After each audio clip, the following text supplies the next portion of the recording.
আপনারা সারা বাংলাদেশের গণকর্মচারীরা অবগত যে আমরা এই দাবি আদায় ঐক্য পরিষদের ব্যানারে নবম পে স্কেলের বাস্তবায়নের দাবিতে দীর্ঘদিন পর্যন্ত আন্দোলন সংগ্রাম করে যাচ্ছি। আমাদের প্রত্যাশা ছিল যে গত ডিসেম্বর মাসের ভিতরেই আমাদের দাবি বাস্তবায়ন হবে এবং এই ধরনের আমাদের আলটিমেটাম ছিল, কিন্তু আমরা আসলে আমাদের যে দাবির কোনো ফসল এখন পর্যন্ত পাই নাই। আমাদের গত 5 ডিসেম্বরের মহাসমাবেশের সিদ্ধান্ত ছিল যে আমরা ডিসেম্বরের ভিতরে যদি দাবি বাস্তবায়ন না হয় তাহলে আমরা সারা বাংলাদেশের কর্মসূচি নিয়ে কঠোর কর্মসূচিতে যাব। ইতিপূর্বে আমাদের দুটি কর্মসূচি নির্ধারণ নিয়ে দুইবার আমরা উদ্যোগ নিয়েছিলাম। বিশেষ করে প্রথম কর্মসূচিটি আমাদের ঘোষণা করা সম্ভব হয়নি আমাদের ইনকলাব মঞ্চের মুখপাত্র ওসমান হাদির মৃত্যুকে কেন্দ্র করে। তার পরবর্তী সময়ে আমাদের যে কর্মসূচিটি ছিল গত 2রা জানুয়ারি সারা বাংলাদেশ ব্যাপী 64টা জেলা এবং জাতীয় প্রেস ক্লাবের সামনে আমাদের কর্মসূচি ছিল যে আমরা প্রতীকী অনশন কর্মসূচি পালন করব।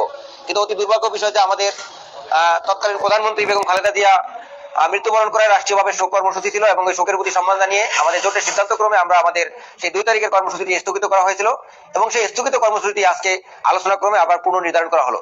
ইতিমধ্যে ঘোষণা করা হয়েছে যে আগামী 16 জানুয়ারি শুক্রবার সকাল 9:30 থেকে 12:30 পর্যন্ত ঢাকায় যারা আছেন জাতীয় প্রেস ক্লাবের সামনে আমরা প্রতীকী অনশন কর্মসূচি পালন করব।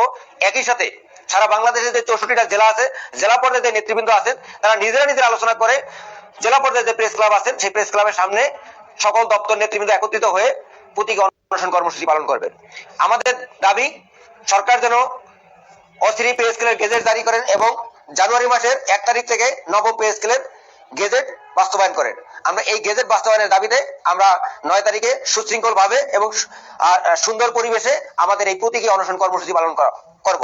যদিও আমাদের সারা বাংলাদেশের কর্মচারীদের চাহিদা যে একটি শক্তিশালী কর্মসূচি দেওয়ার জন্য, এমন অনেকের প্রত্যাশা যে কর্মবিরতি বা এর চেয়ে বৃহৎ কর্মসূচি, কিন্তু আমরা রাষ্ট্রের দিকে খেয়াল করে যেহেতু সামনে একটি জাতীয় নির্বাচন অপেক্ষা করতেছে, আমরা সকলে নির্বাচনে ভোট দান করব এবং ভোটে দায়িত্ব পালন করব।